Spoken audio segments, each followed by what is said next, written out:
Kasus seorang bocah di Semarang berinisial JES, 8, yang harus menyusuri sungai untuk berjalan menuju sekolah tampaknya makin runyam. Ayahnya, Juladi Boga Siagian, 54, dianggap pembuat onar dan tak disenangi warga. Siagian kini mendapatkan tuntutan untuk segera meninggalkan rumah tersebut. Di balik viralnya kasus JES yang kesulitan pergi ke sekolah akibat rumah orang tuanya ditutup pagar seng, kini memunculkan konflik yang semakin meruncing. Tuntutan itu diungkapkan warga RT 7 RW 1 Kelurahan Bendan Ngisor, Kecamatan Gajah Mungkur, Kota Semarang dengan pemasangan spanduk yang dipasang di jalan masuk menuju rumah Siagian. Spanduk warna kuning bergaris merah itu bertuliskan, warga RT 07 RW 01 Kelurahan Bendan Ngisor menolak warga atas nama Juladi Boga Siagian. Warga menghimbau untuk yang bersangkutan dapat segera pindah dari RT 07 RW 01 Kelurahan Bendan Ngisor. Ketua RT 7 RW 1 Bendan Ngisor, Sugito membenarkan spanduk tersebut dipasang oleh warganya pada Minggu, 3 Agustus 2025. Pemasangan itu, kata dia, hasil dari musyawarah warga yang sudah dilakukan sebelumnya.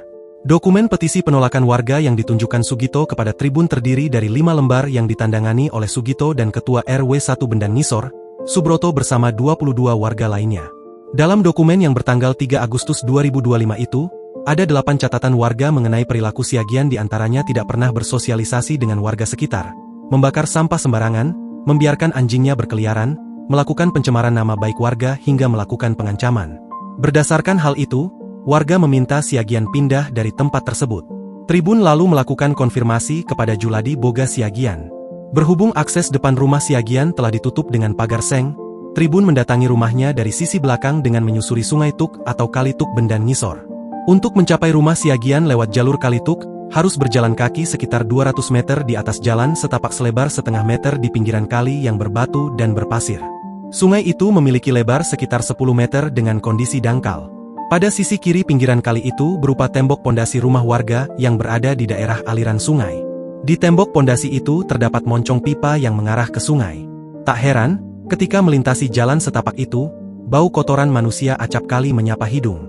Ketika ditemui di rumahnya, Siagian baru saja pulang dari mencari barang rongsokan. Pekerjaan pria ini adalah pemulung. Menanggapi soal petisi warga yang menudingnya membakar sampah sembarangan, Siagian membantahnya. Itu bukan sampah, tapi barang rongsokan yang saya jemur di pinggir jalan karena tidak ada tempat. Itu pun nanti saya rapikan lagi, terangnya. Kemudian soal anjing, diakuinya melepas anjing peliharaannya pada malam hari. Saya ketika melepas anjing saya pada malam hari selalu saya pantau. Habis itu saya masukkan ke rumah lagi, paparnya. Sementara soal tudingan tak pernah bersosialisasi dengan warga, dia meminta maaf kepada warga. Saya kerja dari subuh sampai malam mencari dan memilah rongsokan untuk menghidupi keluarga, jadi mohon maaf kalau kurang sosialisasi. Namun, saya selama ini juga tidak pernah diundang arisan warga, bebernya. Siagian mengaku, kini hanya bisa pasrah dengan tuntutan warga tersebut. Namun, dia mempertanyakan ketika diminta pindah siapa yang mau bertanggung jawab. Tolong berikan solusi, jangan asal usir, itu melanggar HAM. Silahkan usir tapi carikan tempat untuk kami tinggal, tuturnya. Download Tribun X sekarang, menghadirkan lokal menjadi Indonesia.